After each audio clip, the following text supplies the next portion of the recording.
On June 8th, 2023, the world lost Pat Robertson, and the world is so much better off without this evil piece of shit in it. If you think I'm being too harsh, here are some very lovely quotes of things he has said over the years. There will never be peace until God's house and God's people are given their rightful place of leadership at the top of the world.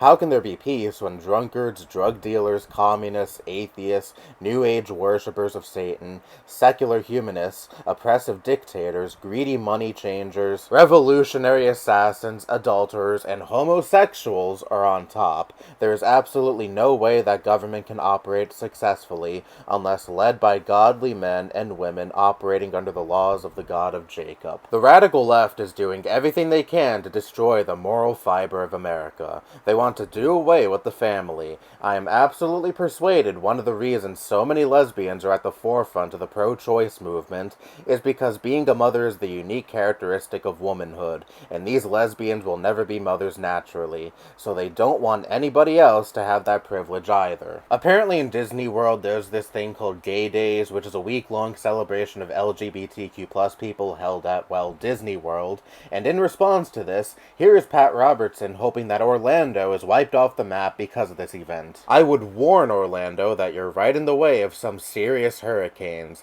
and I don't think I'd be waving those flags in God's face if I were you. This is not a message of hate, this is a message of redemption, but a condition like this will bring about the destruction of your nation. It'll bring about terrorist bombs, it'll bring earthquakes, tornadoes, and possibly a meteor. Finally, in January of 2010, after the Haiti earthquake, Pat Robertson said that Haiti had it coming because Haitian slaves broke away from their French slave owners. Something happened a long time ago in Haiti, and people might not want to talk about it. They were under the heel of the French, you know, Napoleon III or whatever, and they got together and swore a pact to the devil. They said, "We will serve you if you get us free from the French." True story, and so the devil said, "Okay, it's a deal." Why should I feel bad in the slightest that someone like this finally kicked the bucket? The only thing that makes me sad about his death is that it happened 93 years too late.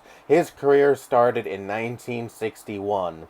That was 62 years of spreading vile bigotry. You only receive what you put out into the world, and if you devote your life to spewing such vicious hatred, like the examples I provided in this video, don't expect anyone to shed any tears when you pass away. Pat Robertson, along with other vile commentators such as Rush Limbaugh, who also thankfully croaked a few years ago, are part of the reason why we have this massive anti-LGBTQ+ hysteria going on in this country today. He spent decades dehumanizing this community, telling his listeners that these people are worthless, they're Satanists, all because they have a sexual preference that he disagrees with, a sexual preference that harms fucking nobody. And I don't want to just dedicate this video to Pat Robertson, but I want to dedicate this video to any vile piece of shit who has passed away. People like him are the very reason why I don't believe in the concept of not speaking ill of the dead. If the dead spent a good portion of their very long life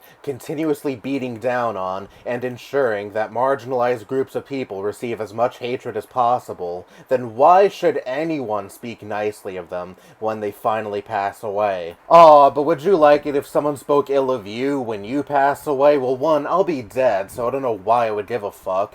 Two, I don't plan on spending 60 years of my life promoting homophobia, racism, and vicious bigotry in general. When you leave a legacy shrouded in hatred, do not be surprised when people decide to throw hatred right back at you. When someone dies, what they said and did when they were alive is not magically erased all of a sudden. Therefore, it is perfectly okay to not feel bad when someone vile like Pat Robertson passes away, especially if you're at the receiving end of the hatred he was spewing throughout his career. He showed no ounce of deference towards you, so why should you show any towards him just because he finally died? There have been Christians such as Mr. Rogers whose religion inspired them to lead a life promoting love and inclusivity, and as a result, even decades after his death, he is still cherished by millions. But then there's the exact inverse where people use their religion as a means to justify hatred and division, and surprise, surprise, when they finally kick the bucket, fuck it,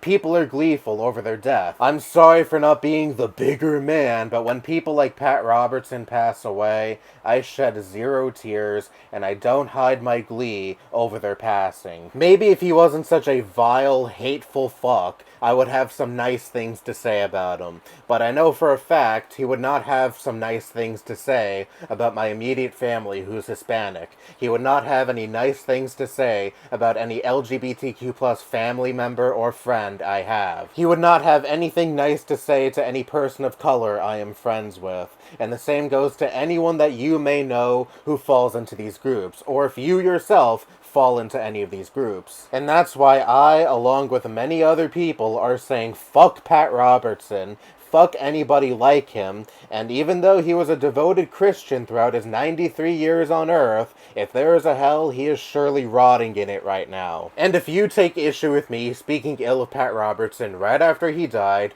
kindly go fuck yourself. Anyway, that's all I have to say. Bye-bye.